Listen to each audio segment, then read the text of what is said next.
আজকের গল্পের শিরোনাম ভাঙা চশমার পেছনের চোখ, যে চোখ কখনো অন্ধ হয়নি। পথের পাশে দাঁড়িয়ে একটি চা দোকান, কাচে ঝুলছে একটা পুরনো টিনের বোর্ড, মুর্তুজা টি স্টল। বয়স 50-এর ঘরে এক মানুষ দোকানের কোণে বসে আছেন, চোখে ভাঙা ফ্রেমের একটা চশমা, কিন্তু চশমার কাঁচ নেই। কেউ জিজ্ঞেস করলেই তিনি হেসে বলেন, দৃষ্টিটা ভেতরের চোখে দেখি ভাই। তিনি মুর্তুজা মিয়া। গ্রামের অনেকেই তাকে অন্ধ মুর্তুজা নামে চেনে, কেউ কেউ আবার দরবেশ বলেও ডাকে। চোখের দৃষ্টি হারিয়েছেন এক দুর্ঘটনায় বছর 10 আগেই, কিন্তু দোকানটা চালিয়ে যাচ্ছেন, কারণ এটা শুধু তার রুজি নয়, এটা তার মেয়ের স্বপ্নের সিঁড়ি। মেয়ে সাবিহা এই গল্পের আসল নায়িকা। ছোটবেলায় মায়ের মৃত্যুর পর একমাত্র আশ্রয় ছিল বাবার কোল। স্কুলে যাওয়ার পথে বাবার হাত ধরে চলা, সন্ধ্যায় ফিরে এসে বাবাকে বই পড়ে শোনানো, সেই ছিল তাদের প্রতিদিনের রুটিন। মুর্তুজা মিয়া নিজে অশিক্ষিত, কিন্তু মেয়েকে শিক্ষিত করার জেদ ছিল তার আত্মার গভীরে। চোখে আলো না থাকলেও মেয়ের কণ্ঠ শুনে বুঝে ফেলতেন সে কেমন দিন কাটিয়েছে। সাবিহা যদি মন খারাপ করে ফিরত, তিনি বলতেন, কি হয়েছে মা, আজ আবার ম্যাথস টিচার বকা দিচ্ছে? সাবিহা অবাক হয়ে বলতো, বাবা আপনি জানলেন কিভাবে? তিনি হেসে বলতেন, তোর নিঃশ্বাসে আজ অঙ্কের গন্ধ নাই। দোকানে চা বানাতে বানাতে তিনি লোকদের গল্প বলতেন মেয়ের। আমার সাবিহা তো ক্লাসের ফার্স্ট, এইবার পাশ করলে কলেজে ভর্তি করমু, তাই বেতন একটু বেশি। লোকেরা হেসে বলতো, তুমি যে নিজেরে অন্ধ ভাবোবা তাও তো বিস্ময়। মুর্তুজা বলতেন, আমি অন্ধ, তয় হাল ছাড়ি নাই। মেয়ের পরীক্ষার দিনগুলোয় তিনি দোকানে বসে আজান পড়তেন, দোয়া করতেন, প্রতিটা প্রশ্ন সাবিহা যেন ঠিকঠাক লেখে। নিজের জন্য কখনো কিছু চাননি, কিন্তু মেয়ের জন্য দুনিয়ার সবটুকু চেয়েছেন। রাত নামলে দোকান বন্ধ করে কাঠের লাঠি হাতে তিনি বাড়ির পথ ধরেন। পথে পা ফসকে গেলেও মুখে হাসি থাকে, কারণ বাড়িতে অপেক্ষা করছে তার আশার আলো সাবিহা। সেই রাতে সাবিহা খুশিতে দৌড়ে এসে বলল, বাবা আমি জেলাতে ফার্স্ট হয়েছি। মুর্তুজা থমকে গেলেন। চোখে আলো নেই, কিন্তু বুকের মধ্যে যেন সূর্য উঠেছে। তিনি সাবিহার মুখ ছুঁয়ে বললেন, এইটাই তো আলোর চেয়ে বড় আলো মা, তুই এগিয়ে যা, আমি তোকে দেখতেছি ভেতরের চোখে। সকালবেলা সূর্য উঠেছে আকাশে, কিন্তু মুর্তুজা মিয়ার ঘরে যেন অন্যরকম আলো। সাবিহার মুখে আজ সেই বিশেষ দীপ্তি, যে দীপ্তি আসে কঠোর পরিশ্রমের পুরস্কার হাতে পাওয়ার পর। সে জেলাতে ফার্স্ট হয়েছে, কিন্তু তার চোখে এখন আর উৎসবের আনন্দ নেই, বরং এক অদ্ভুত চিন্তার ছায়া। বাবা, সাবিহা ধীরে বলল, কলেজে ভর্তির জন্য এখন আমাকে শহরে যেতে হবে। ভালো কলেজে চান্স পেয়েছি, কিন্তু ভর্তি ফি আর হোস্টেল খরচ অনেক টাকা বাবাই। মুর্তুজা মিয়া টের পান মেয়ের কণ্ঠের কম্পন। তিনি বিছানায় বসা অবস্থায় মেয়ের হাত ধরেন, তুই শুধু বল কোথায় যেতে হইবে, বাকি সব আমি সামলাই। কিন্তু বাবা, এত টাকা কোথা থেকে আনবেন? সাবিহা যেন দ্বিধায় পড়ে। মুর্তুজা হেসে বলেন, আমার চোখ নাই তাই তো কেউ দেখে না। আমি কতদিন ধরে নিজের চা না খেয়ে টাকা জমাইছি, তুই ভাবিস না আমি তোর জন্য আমার ভাঙা চশমাটাও বিক্রি করে দিব। মেয়ের চোখ ছলছল করে ওঠে। সে জানে এই ভাঙা চশমা বাবার স্মৃতির মতো প্রিয়। সেই দিন থেকে বাবার চোখে আলো নেই, যেদিন এই চশমা ভেঙে গিয়েছিল রিকশা দুর্ঘটনায়। কিন্তু মুর্তুজা সেটি রেখেছেন যেন চোখের শেষ স্মৃতি। সেই বিকেলে সাবিহা বাবার দোকানে বসে। সে দেখে বাবা এক একে কাচের বোতলে রাখা চা পাতা বিক্রি করছেন বেশি দামে। পুরনো ভাঙা স্টিলের কেটলি পর্যন্ত কাউকে দিয়ে দিচ্ছেন। লোকেরা না নিতে চাইলেও মুর্তুজা বলছেন, এইগুলা আমার মেয়ের স্বপ্ন গড়ার ইট পাথর, তোরা নে ভাই। এক প্রতিবেশী ফিসফিস করে বলল, এই অন্ধটা পাগল নাকি, সব কিছু দিয়া দিল। কিন্তু আরেকজন বলল, না রে ভাই, এই লোকটা অন্ধ না, এ হলো সেরা দৃষ্টিশীল বাবা। সেই রাতে সাবিহা বাবার ঘুমন্ত মুখের দিকে তাকিয়ে ভাবল, এই মানুষটা কিছু দেখে না, কিন্তু সব কিছু বুঝে যায়। নিজেকে ফাঁকা করে আমাকে পূর্ণ করে, আমার জন্য জীবনটাকেই বন্ধক রেখেছেন। বাবার বুকের পাশে মাথা রেখে সে বলল, আমি কথা দিচ্ছি, একদিন আপনি আমার নাম দেখে শুধু গর্ব না, দেশের মানুষ আপনাকে নিয়ে বলবে, এই সেই বাবা যার মেয়ে আলো ছড়ায়। শহর এক নতুন জগৎ, ছায়া ঘেরা গলি নেই, পুরনো কাচের বোতলে চা পাতার গন্ধ নেই, নেই বাবার ডাক, সবিহা মা বইটা পড়ে শোনাও তো। কিন্তু মনে একটা জিনিস আছে, বাবার বিশ্বাস, আর সেটাই যেন পথ দেখায়। শহরের নামকরা কলেজে ভর্তি হয়েছে সাবিহা। হোস্টেল ঘরের এক কোনায় নিজের বইগুলো সাজাতে সাজাতে তার মনে পড়ে গ্রামের সেই ছোট্ট ঘর, যেখানে সে বাবার হাত ধরে পড়ত, বাবার হাতে বাঁধা ক্যালেন্ডার ঘুরিয়ে প্রতিদিনের টাস্ক ঠিক করত। এখন ঘরে কেউ নেই, শুধু দেয়ালে টাঙানো বাবার একটা ছবি, সাবিহার আঁকা। চোখ দুটো ধীরে বন্ধ, তবু সেই মুখে এক অদ্ভুত শান্তি। প্রথম ক্লাসে ঢোকার আগেও বুক ধুকভক করছে তার। পাশের ছাত্রীরা বলছে, তুমি কোন স্কুল থেকে এসেছো? গ্রামের স্কুল থেকে, সাবিহা মাথা নিচু করে বলে। তারা হেসে ফেলে। গ্রাম থেকে এসে শহরের এই কলেজে চান্স পাওয়া লাকি তুমি। কিন্তু একমাত্র সাবিহা জানে এটা লাক নয়। বাবার চা দোকানে বিকালে পড়া, বাতি নিভে যাওয়ার পরও মোমবাতি জ্বালিয়ে অঙ্ক কষা, আর বাবার ডান হাতে তৈরি হয়ে ওঠা এক মানসিক দুর্গ। তাকে কেউ যখন হাসে, সে ভাবে তোমরা বাবার কণ্ঠে ভর করে বড় হওনি, তাই বুঝবে না। শিক্ষক যখন ক্লাসে জিজ্ঞাসা করেন কে এই প্রশ্নের উত্তর দেবে, সবাই চুপ। তখন সাবিহা দাঁড়িয়ে পড়ে। শিক্ষক মুগ্ধ হয়ে বলেন, তুমি তো একদম স্পষ্ট ব্যাখ্যা করেছ। নাম কি তোমার? সাবিহা মর্তুজা। শিক্ষক আবার বলেন, তোমার বাবার নাম শুনে ভালো লাগলো, যেন খুব দায়িত্ববান কেউ ছিলেন। সাবিহা চোখের কোণ গোপনে মুছে নেয়, মাথা নিচু করে উত্তর দেয়, তিনি দৃষ্টিহীন, কিন্তু আমার পৃথিবীর চোখ। রাতে হোস্টেলের বিছানায় শুয়ে সাবিহা একটা চিঠি লেখে। বাবা, আজকে ফার্স্ট ক্লাসে স্যার আমার নাম শুনে বললেন আপনি দায়িত্ববান ছিলেন। আমি বলিনি আপনি শুধু দায়িত্ববান না, আপনি আমার আলো। আমি জানি আপনি দেখতে পান না, কিন্তু আমি জানি আপনি আমার সব অনুভব করেন। আমি ঠিক আছি, পড়ছি, জানছি এবং আরও বড় হচ্ছি আপনার মতো করে, নিঃস্বার্থভাবে। আপনার মেয়ে সাবিহা। পাশের টেবিলে রাখা বাবার ভাঙা চশমার ছবি, আর নিচে লেখা রাখা এই ভাঙা কাচের পেছনে যে চোখ, সেই চোখে আমার ভবিষ্যৎ গড়ে। গ্রামে আজ কিছুটা ভিন্ন আবহ। দোকানের পাশের চেয়ারটা ফাঁকা নেই, সেখানে বসে আছেন মর্তুজা মিয়া, হাতে একটি চিঠি। এটি সাবিহার লেখা সেই চিঠি যেটা সে ডাকযোগে পাঠিয়েছে। প্রতিবেশী সিদ্দিক মিয়া চিঠিটা হাতে ধরিয়ে দিয়ে বলেছিল, মিয়া ভাই, আপনার সাবিহা যেন শহরে যেন আলো বানায়। চিঠিটা পড়ে দিন রাত চোখে জল আসে। মর্তুজা মিয়া চোখে দেখতে পান না, কিন্তু চিঠির ভাঁজে যেন অনুভব করেন মেয়ের হাতের স্পর্শ। সে পড়ে শোনানোর জন্য দোকানের ছোট্ট ছেলেটিকে বলে, আয় তো আলম, পড়ে শোনা। মারে লেখা চিঠিটা। আলম পড়তে শুরু করে, আমার চোখ না আপনি আমার আকাশ। আমি প্রতিদিন শহরের আলোর মাঝে দাঁড়িয়ে কেবল আপনার ছায়া দেখি। আপনি না থাকলে আমি এতদূর আসতে পারতাম না। চিঠির প্রতিটি শব্দে মর্তুজা মিয়ার মনে যেন বাজতে থাকে ঢাকের মতো গর্বের ধ্বনি। তিনি দোকানের গ্যাস বার্নার বন্ধ করে বলেন, আজ চা নাই, আজ আমার মেয়ের চিঠির গন্ধে আমার পেট ভরছে। লোকেরা হেসে ফেলে, কেউ কেউ ঠাট্টা করে বলে, এই অন্ধটা কি চিঠির গন্ধ পায় নাকি? কিন্তু সিদ্দিক মিয়া দাঁড়িয়ে বলেন, না ভাই, এই মানুষটা চোখে না দেখলেও ভালোবাসায় সব দেখে। আমরা গন্ধ পাই পাতিলের, উনি পায় তার মেয়ের স্বপ্নের। বিকেলের দিকে মর্তুজা চা দোকানের সামনের গাছের নিচে বসেন, কানে রেডিও। হঠাৎ এক সংবাদ, জেলায় একমাত্র মেয়েরাই এবার বিজ্ঞান বিভাগে শীর্ষ 10-এ। তার মধ্যে রয়েছে গ্রামের স্কুল থেকে উঠে আসা সাবিহা মর্তুজা। চারপাশের মানুষ চুপ করে যায়। কিছুক্ষণ পর এক বয়স্ক লোক বলে, এই তো সেই সাবিহা, অন্ধ মর্তুজার মেয়ে। এমন কন্যা হোক ঘরে ঘরে। সেই রাতে দোকান বন্ধ করে গলির পথ ধরে বাড়ি ফিরতে ফিরতে মর্তুজা কাঁপা কণ্ঠে বললেন, আল্লাহ, চোখ দিলেন না ঠিকই, কিন্তু একখানা মন দিলেন যা সব দেখে ফেলে। রাতে ঘরে ফিরে তিনি হাঁটু মোড়ে বসেন জায়নামাজে। নিঃশব্দে কান্না ঝরতে থাকে চোখের কোণ থেকে। তিনি বলেন, তোমার রহমতে আমার মেয়ে আলো ছড়াচ্ছে। আমিও যদি একদিন তার কোনো সাফল্য নিজের কানে শুনতে পারি, তার গলা দিয়ে, তাহলেই বুঝি জীবনটা বৃথা যায় নাই। শহরের কলেজ লাইব্রেরির এক কোনায় বসে সাবিহা রুটিন মাফিক পড়ছে। পাশেই রাখা বাবার লেখা পুরনো একটা খাম, যার ভেতর তার হাতে লেখা কাগজ, একটু আঁকা বাঁকা হরফে। সাবিহা জানে এই চিঠিগুলোর কোনো বানান ঠিক থাকে না, ভাষা হয়তো ভুলে ভরা, কিন্তু শব্দগুলো এমন স্পষ্ট অনুভূতি দিয়ে ভরা যেন বাবার হাত ছুঁয়ে আছে তাকে। চিঠির এক লাইনে লেখা ছিল, তুই পড়ছিস বই, আমি পড়তেছি তোর মুখ। সেই লাইনের প্রতিধ্বনি যেন প্রতিটি প্রশ্নে তার মাথায় ঘুরে ফিরে আসে। পরদিন কলেজের ডিবেট কম্পিটিশন। প্রথমবারের মতো ইংরেজিতে ভাষণ দিতে হবে। অনেক বড় বড় ছাত্রছাত্রী, নামকরা স্কুলের গ্র্যাজুয়েট। সে কি পারবে? রাত ভর সাবিহা প্র্যাকটিস করে, কিন্তু কণ্ঠে আত্মবিশ্বাস নেই। ঠিক তখনই বাবার ফোন আসে। হ্যালো মা। হ্যাঁ বাবা। তোর গলায় কাঁপুনি কেন?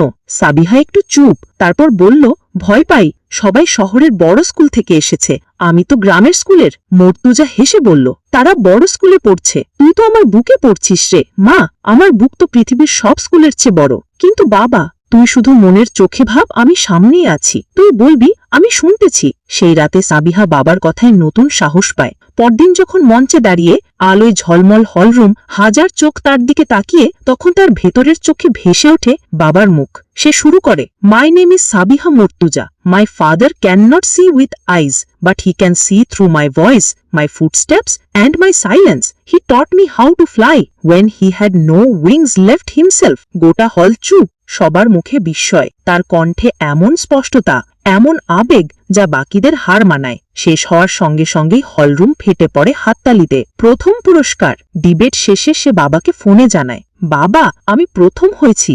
ওপাশ থেকে নিঃশব্দে দম বন্ধ করে কান পাতেন মর্তজা। তারপর বললেন, এইটাই তো জীবনের সবচেয়ে সুন্দর শব্দ। তোর কণ্ঠের সাফল্য শোনা। সেদিন সাবিহা বুঝে গিয়েছিল, আলো দিয়ে দেখে সবাই, কিন্তু শব্দ দিয়ে অনুভব করতে পারে কেবল বাবারা। বিকেলের দিকে দোকানের চা শেষ হয়ে গেছে, কিন্তু মুর্তজা মিয়া তখনও দোকান বন্ধ করেননি। তিনি বসে আছেন এক কোণে, হাতে সেই পুরনো ভাঙা চশমা। এই চশমার কাঁচ নেই, বাঁকা ফ্রেমের মাথা জোড়া দিয়ে রেখেছেন কালি লাগানো সুতায়। এটা তার চোখ নয়, স্মৃতির প্রতিচ্ছবি। আজকেরা অন্যরকম। সকালে চিঠি এসেছে কলেজ থেকে, সাবিহাকে বৃত্তি দেওয়া হয়েছে। সে বিদেশে গিয়ে স্কলারশিপে পড়াশোনার সুযোগ পাচ্ছে। মেয়ের চোখে উজ্জ্বল ভবিষ্যৎ, কিন্তু বাবার চোখে জমেওছে এক অদ্ভুত শূন্যতা। তিনি বারবার ফিসফিস করে বলেন, তুই যাস মা, বড় হ, কিন্তু আমার পাশে যদি কিছুটা সময় থাকত। রাত নামছে। দোকান বন্ধ করে ফিরে যাবার সময় তিনি একটু দাঁড়ান রেললাইনের ধারে। ছোটবেলায় এখানেই সাবিহাকে নিয়ে খেলতেন। তখন সে বলতো, বাবা, ট্রেনের আওয়াজ মানে স্বপ্ন ছুটে চলা, তাই না? আজ সেই আওয়াজে বুক কেঁপে ওঠে। তিনি জায়নামাজে বসেন, চোখ বন্ধ করে আল্লাহকে বলেন, হে আল্লাহ, আমার চোখ নাও, কিন্তু ওর স্বপ্ন যেন কোনো দিন না থামে। ওর দানায় যদি আমি বাতাস হতে পারি, সেটাই হবে আমার বেহেশত। এদিকে শহরে সাবিহাও ব্যস্ত। পাসপোর্ট, ফর্ম, মেডিকেল পরীক্ষা, সবকিছুর মাঝে বারবার ফোন করতে চায়, কিন্তু ফোনটা ধরেন না মুর্তজা। যেন কিছু বললেই কান্না বেরিয়ে আসবে। সাবিহা বুঝতে পারে বাবা কথা না বলে আসলে অনেক কিছু বলছেন। সে একটি ছোট্ট অডিও রেকর্ড করে পাঠায়। বাবা, আমি জানি আপনি আজ বেশি কথা বলছেন না, কিন্তু আমি শুনতে পাচ্ছি আপনি দোয়া করছেন। আমি যাচ্ছি ঠিকই, কিন্তু আপনার সেই ভাঙা চশমা আমার ব্যাগে থাকবে। বাবার চোখ আমার পথের প্রহরী হবে। রাতে চিঠি নিয়ে আবার দোকানের পাশে বসেন মুর্তজা। পাশের ছোট্ট আলম বলে, চাচা, কাঁদতেছেন? মুর্তজা বলেন, না রে পাগন, চোখে পানি আসে যখন চোখ দিয়ে দোয়া পড়ি। তারপর তিনি ভাঙা চশমাটা মুখের কাছে নিয়ে বলেন, এই চশমা দিয়ে আমি আর কিছু দেখি না, কিন্তু সাবিহা হাসি যেন এতে বন্দী থাকে। যতদিন বাঁচি ততদিন এটা আমার আলো হবে। হাওয়াই জাহাজের জানালার পাশের সিটে বসে সাবিহা। নীল আকাশের গায়ে হালকা তুলোর মতো মেঘেরা ভেসে বেড়ায়, কিন্তু তার চোখে জল। আজ সে যাচ্ছে অন্য দেশে, নতুন জীবনের দিকে। সবাই বলে, কি সৌভাগ্য, এত অল্প বয়সে বিদেশে পড়তে যাওয়ার সুযোগ। কিন্তু সে জানে পেছনে রেখে এসেছে এক সম্পূর্ণ জীবন, একজন বাবাকে। তার ব্যাগে এক কোণে রাখা বাবার ভাঙা চশমা, সেই কাঁচবিহীন পুরনো ফ্রেম যেন হাওয়াই জাহাজের কাঁচ ভেদ করে বাবার চোখ হয়ে উঠেছে। সে অনুভব করে বাবা তাকিয়ে আছে ভেতরের চোখ দিয়ে। নতুন দেশে পৌঁছে হোস্টেলের ঘরে ঢোকে সে। বড় টেবিল, পরিপাটি খাট, জানালার পাশে পড়া আলো। তবু কোথাও যেন এক অদ্ভুত শূন্যতা। কোনো শব্দ নেই, বাবার ডাক নেই, সন্ধেবেলার আজান নেই, নেই সেই ঘরের ধূপ গন্ধ। রাতের দিকে সে হোস্টেলের ছাদে উঠে আকাশের দিকে তাকায়। মুঠোফোনে বাবার ছবি খুলে মুখে ফিসফিস করে বলে, বাবা, আপনি জানেন আমি আপনাকে ছেড়ে যেতে চাইনি, কিন্তু আপনি আমাকে উড়তে শিখিয়েছেন। আপনি নিজেই তো বলতেন, মেয়ে পাখির মতো একদিন উড়বে আকাশে। ঠিক তখনই ফোনে একটা মেসেজ আসে, অভিনন্দন সাবিহা, তুমি আমাদের ইউনিভার্সিটিতে সেরা আন্তর্জাতিক স্কলারদের একজন হিসাবে নির্বাচিত হয়েছ। তার চোখে জল চলে আসে। সে বলে, এই পুরস্কার আমার না, এটা সেই চা দোকানুর, যে নিজের চোখ হারিয়ে আমার পথ করে দিয়েছে। গ্রামে সেই সন্ধ্যায় মুর্তজা মিয়া দোকানের পাশে বসে রয়েছেন। কেউ একজন এসে বলে, মিয়া ভাই, আপনার মেয়ের কথা আজ রেডিওতে এসেছে। তিনি চুপ করে থাকেন, তারপর হঠাৎ বললেন, তাই নাকি? শুনতে দাও ভাই। রেডিওতে ভেসে আসে এক কণ্ঠ, বাংলাদেশের সাবিহা মুর্তজা আমাদের গর্ব। তার গর্ব শুধু শিক্ষার না, ভালোবাসার, ত্যাগের এবং এক অসাধারণ বাবার। চোখে জল নিয়ে মুর্তজা মিয়া বলেন, আমি দেখতেছি ভাই, আমি সবই দেখতেছি, ভাঙা চশমার পেছনের চোখে। সকালবেলা বাংলাদেশের এক প্রান্তে ছোট্ট দোকানের চায়ের কেটলি ফুটছে, আর দূরের দেশে একটা উঁচু বিল্ডিংয়ের কফি শপে সাবিহা বসে আছে একটা ইন্টারভিউয়ের অপেক্ষায়। দুই প্রান্ত, দুই জীবন, কিন্তু মাঝখানে অদৃশ্য এক সেতু, ভালোবাসা। ইন্টারভিউটা ছিল ইউনিভার্সিটির গবেষণা প্রোগ্রামে অংশ নেয়ার জন্য। শত শত আবেদনকারীর মধ্যে সাবিহা নির্বাচিত হয়েছে চূড়ান্ত রাউন্ডে। ঘরে ঢোকার আগে সে ব্যাগ থেকে বাবার ভাঙা চশমাটা বের করে। চশমার ভাঙা ফ্রেমে সে নিজের মুখ দেখে। আমি আমার বাবার স্বপ্ন, এই ভাঙা কাচেই আমার প্রতিচ্ছবি, সে বলে। ইন্টারভিউ প্যানেলের এক সদস্য জিজ্ঞেস করেন, you have mentioned your father many times in your essay, he must be very special. Sabiha জবাব দেয়, my father can not see with eyes, but he sees through my voice, my footsteps and my silence. He taught me how to fly when he had no wings left himself. সবাই নিস্তব্ধ। Interview শেষে সাবিহা যখন বেরিয়ে আসে তখন আর কেউ প্রশ্ন করে না তার গ্রাম বা তার ইংরেজি উচ্চারণ। সবাই কেবল তার চোখে বাবার আলো খুঁজে পায়। অন্যদিকে সেই সময় মুর্তজা মিয়া দোকানে এক কাপ চা বানাচ্ছেন। হঠাৎ পাশের বাচ্চা আলম বলে, চাচা, আপনার মেয়েকে টিভিতে দেখলাম, একটা বড় অনুষ্ঠানে তার বক্তৃতায় আপনার নাম বলছে। মুর্তজা একটু থমকে যান। চায়ের কাপে কাঁপুনি লাগে তার হাতে। তিনি বলেন, আমার নাম? আমি তো শুধু চা বিক্রি করি রে ভাই। আলম বলে, না, আপনি তো স্বপ্ন বিক্রি করেন, আপনি তো মানুষ গড়েন। সেই রাতে সাবিহা বাবাকে ভিডিও কল করে। বাবার সামনে মোবাইলের স্ক্রিন জ্বলজ্বল করছে আর সাবিহার মুখ ফেসে আছে। বাবা, আজ আমি বিশ্বের সামনে আপনার নাম বলেছি, আপনি জানেন? মুর্তজা হাসতে হাসতে বলেন, আমি জানি মা, আজ চায়ে চিনি কম ছিল কিন্তু মনের মিষ্টি বেশি। সাবিহা হেসে ফেলে, বলে, তখন তো চা বানাতে গিয়ে কান্না পড়ে গেছে কাপের ভেতর। ওপাশে মুর্তজা মিয়া চুপচাপ বলে ওঠেন, ভাঙা চশমা দিয়েই দেখলাম মা, তুই কেমন উঠছিস আকাশে। বিদেশে কাটছে সাবিহার ব্যস্ত দিন।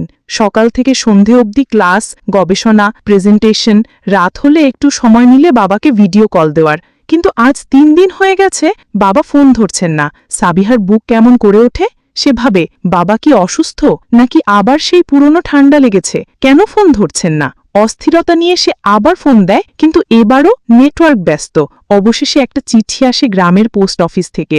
মোড়কে সাবধানে মোড়া, চিঠির কোণে বাবার কাপা হাতে লেখা, মা, আমি ভালো আছি। ফোন ধরিনি কারণ তোকে কাঁপতে শুনি নাই বলে শান্তি পাই নাই। কানে শোনা তো এক জিনিস, তোকে অনুভব করতে না পারা আরেক যন্ত্রণা।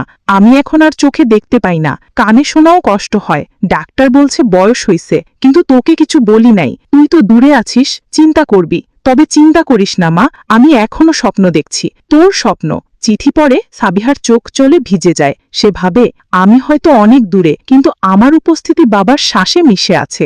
সেই রাতে সাবিহা ঘুমাতে পারে না। সে জানে এখন সময় শুধু পড়াশোনার নয়, বাবার জন্যও কিছু করার। সে সিদ্ধান্ত নেয় এইবার ছুটিতে দেশে ফিরে যাবে, একসাথে সময় কাটাবে। পরদিন গবেষণা ইনস্টিটিউটে বসে সে একটি প্রজেক্ট প্রপোজ করে, আর ডকুমেন্টারি অন আনসাং হিরোজ, আর tea seller father who raised a scholar. সবাই অবাক। শিক্ষক বলেন, are you talking about your father? Sabiha মাথা নিচু করে বলে, yes, the man who gave me light without having any in his eyes. University থেকে অফিসিয়ালি অনুমোদন মেলে। এই প্রজেক্টের মাধ্যমে সে ফিরে আসবে দেশে, বাবাকে নিয়ে তৈরি করবে ডকুমেন্টারি, যেখানে দেখানো হবে এক ভাঙা চশমার পেছনের চোখ কিভাবে এক জীবনের আলো।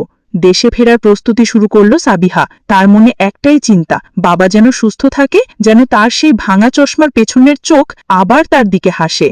বিমানের উইংয়ে বসে সে বারবার ফোনে বাবাকে কল দেয় আর গ্রামের ঠিকানায়ও বার্তা পাঠায়, কিন্তু কিছুতেই বাবা সাড়া পাচ্ছে না। বুকটা কেমন করে ওঠে। একদিন গভীর রাতে একটা ফোন আসে।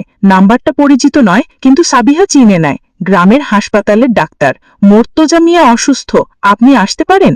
সাবিহার চোখে পানি এসে যায়। সে সব ঝামেলা ফেলে তৎক্ষণাৎ দেশে ফিরতে চায়। বিমানের হোটেলের ঘরে বসে সে লিখতে শুরু করে, বাবা, আমি আসছি তোমার কাছে। এইবার আমার পায়ে পায়ে হাঁটার জন্য নয়, তোমার জন্য। আমি চাই তোমার সেই ভাঙা চোখ থেকে একবার অন্তত আমার মুখের হাসি দেখতে। সে জানে এই সফর শুধু স্বপ্ন পূরণের নয়, একটা প্রতিজ্ঞার বহিঃপ্রকাশ। গ্রামের ছোট্ট হোটেলের বাইরে গরম বাতাস বয়ে যাচ্ছে। সাবিহার চোখ মুখে অশ্রু, কিন্তু হৃদয়ে প্রফুল্লতা। বাবার কাছাকাছি আসার আনন্দ আর কিছুক্ষণ আগে ডাক্তার জানানো খবরের ভার যেন মিশে গেছে। হাসপাতালে যাওয়ার পর মুর্তজা মিয়ার মুখে সাবিহাকে দেখে অদ্ভুত এক শিখা জ্বলতে থাকে। মেয়ের হাত ধরে বসে থাকেন দিনরাত, সবার কষ্ট ভুলে শুধু মেয়ের কথা ভাবেন। সাবিহা বাবার হাতে ধরে বলে, বাবা, আমি এখন আপনার পাশে আছি, আর কোনোদিন দূরে থাকব না। বাবার গলা ভেঙে পড়ে, মা, তুই আসলি, আমি কষ্ট পাইলাম না আর। সেই রাত জুড়ে তারা একসাথে কাটায়, গল্প করে অতীত স্মৃতি, নতুন স্বপ্ন নিয়ে। মুর্তজা মিয়া ফিসফিস করে বললেন, ভাঙা চশমার পেছনের চোখে তো আমি তোর ভালোবাসা দেখি, আর কিছু দেখি না। হাসপাতালের ছোট্ট ঘরে 2 জন বসে আছেন। একজন অন্ধ বাবার ভাঙা চশমার পেছনের চোখ আর অন্যজন তার সাফল্যের প্রতীক সাবিহা। আলো নরম, বাতাস নেই, কেবল শান্তি। সাবিহা বাবার হাতে ধরে বলল, বাবা, আপনি কি জানেন আপনার ভালোবাসা আর ত্যাগ আমার জীবনের সবথেকে বড় শক্তি? মর্তুজা মিয়া হালকা হাসি দিয়ে উত্তর দিলেন, তোর জন্য আমি অন্ধ, তোর জন্যই বেঁচে আছি। আমার চোখ হয়তো দেখে না, কিন্তু আমার হৃদয় তো সবসময় খোলা।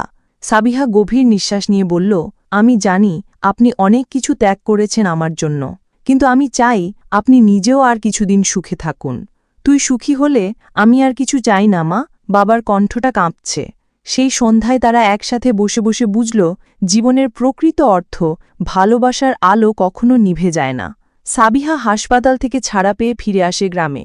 তার চোখে ঝলমল করছে নতুন আশার দীপ্তি। বাবার পাশে থেকে সে অনুভব করে, জীবনের প্রতিটি মুহূর্তই এখন আরও বেশি মূল্যবান। গ্রামে ফিরে এসে সে নিজের পড়াশোনার পাশাপাশি শুরু করে একটি ছোট্ট উদ্যোগ, অন্ধ শিশুদের জন্য শিক্ষা ও প্রশিক্ষণ কেন্দ্র। বাবার মতো চোখ হারানো মানুষের জন্য যেন একটা নতুন দিগন্ত খুলে দেয় সে। মর্তুজা মিয়া গর্বের সাথে দেখে মেয়েকে।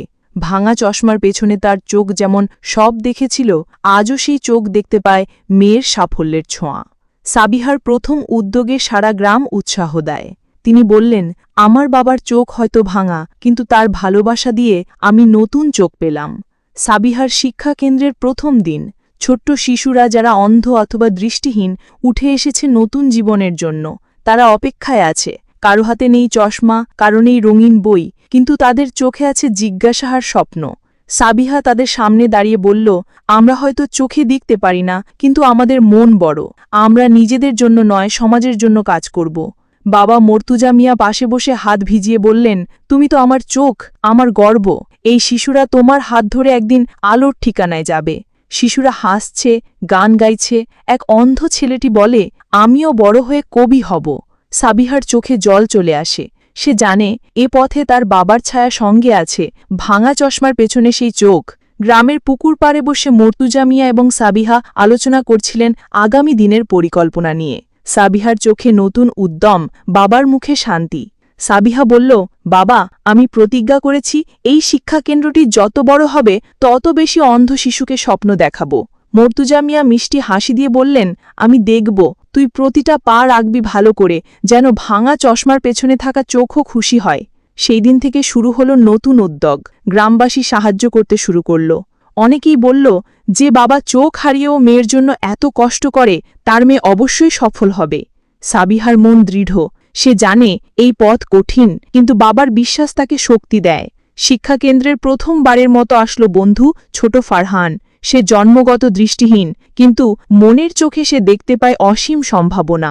সাবিহা তার পাশে এসে বসল, বলল, ফারহান, তুই কি ভাবিস? বড় হয়ে কি হতে চাস? ফারহান চোখ বন্ধ রেখেই বলল, আমি বড় হয়ে ডাক্তার হব, যাতে অন্ধদের চোখ ভালো করতে পারি। সাবিহা তার হাতে হাত রেখে বলল, তুই পারবে, কারণ তোর মধ্যে সাহস আছে। মর্তুজা মিয়া দূর থেকে দেখে মুচকি হেসে বললেন, বাবার চোখ ভাঙা, কিন্তু ছেলের মন বড়। বন্ধুত্বের আলোকের মাঝেই যেন জীবনের নতুন অধ্যায় শুরু হল। গ্রামের এক সন্ধ্যায় সাবিহা এবং ফারহান একসাথে বসে স্কুলের ভবিষ্যৎ নিয়ে কথা বলছিলেন। ফারহানের স্বপ্ন ছিল দৃষ্টিহীন শিশুদের জন্য একটা আধুনিক স্কুল প্রতিষ্ঠা করা।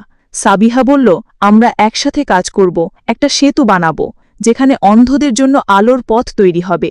ফারহান হাসতে হাসতে বলল, আমাদের সেতু কখনো ভাঙবে না, কারণ আমরা একসাথে। মর্তুজা মিয়া পাশ থেকে তাকিয়ে দেখে মনে মনে ভাবলেন, এই ছেলেমেয়েরা আমার ভাঙা চশমার পেছনে থাকা চোখের প্রজ্জ্বলিত দীপ্তি। সন্ধ্যা শেষে তারা দুই বন্ধু হাত ধরাধরি করে বাড়ি ফিরে যায়, নতুন স্বপ্ন নিয়ে। একদিন সন্ধ্যায় গ্রামে অস্বাভাবিকভাবে বজ্রপাত শুরু হয়। বিদ্যুৎ চলে যায়, চারিদিকে অন্ধকার। সাবিহা তার শিক্ষাকেন্দ্রে ছুটে আসে, খুঁজে পায় কিছু ছাত্রছাত্রী ভীত হয়ে এক কোণায় লুকিয়ে। সাবিহা ধীরে ধীরে তাদের কাছে গিয়ে বলল, ভয় পেও না, আমরা একসাথে আছি। চোখে অন্ধত্ব থাকলেও আমাদের মন আলোয় ভরা। মর্তুজা মিয়া সেই সময় দোকানে বসে মোমবাতি জ্বালিয়ে দিয়েছিলেন। ফোন ছিল না, তাই কোনো খবর পেলেন না। পরের দিন সকালের আলোয় সবাই স্কুলে এসে দেখে চেয়ার, টেবিল, বইগুলো ঠিক আছে। ছেলেমেয়েরা বলল, আমাদের আলোর ঠিকানা কখনো নষ্ট হয় না, কারণ বাবার মতো দৃষ্টিহীন মানুষের ভালোবাসা আমাদের পথে আলো দেয়। সাবিহা চোখ বন্ধ করে ভেবে বলল, ভাঙা চশমার পেছনে চোখ কখনো হারায় না, তারা শিখিয়ে যায় অন্ধকারে কিভাবে হাঁটতে হয়।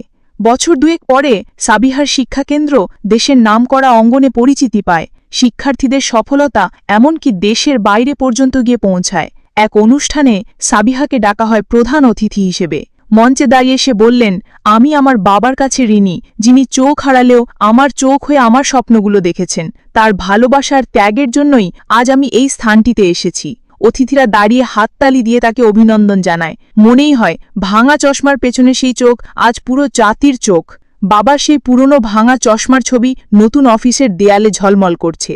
সন্ধ্যা নেমেছে। গ্রামের ছোট্ট রাস্তার পাশে মর্তুজা মিয়া বসে আছেন। হাতে সেই ভাঙা চশমা, চোখে দেখা যায় না কিছু, কিন্তু হৃদয়ে স্পষ্ট প্রতিফলন।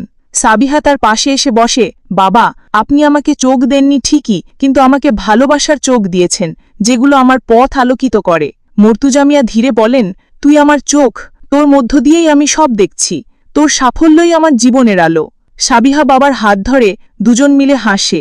এই ভাঙা চশমার পেছনে চোখ যে কখনো হারায়নি, আজ পুরো পৃথিবীর সামনে নিজের আলো ছড়িয়ে দিয়েছে। যাই হোক, আজকের গল্প এটুকুই। যদি ভালো লেগে থাকে তাহলে অবশ্যই লাইক, কমেন্ট, শেয়ার করুন। আর যদি আপনি চ্যানেলে নতুন হন তাহলে অবশ্যই সাবস্ক্রাইব করুন এবং আমাদের সাথেই থাকুন। ধন্যবাদ।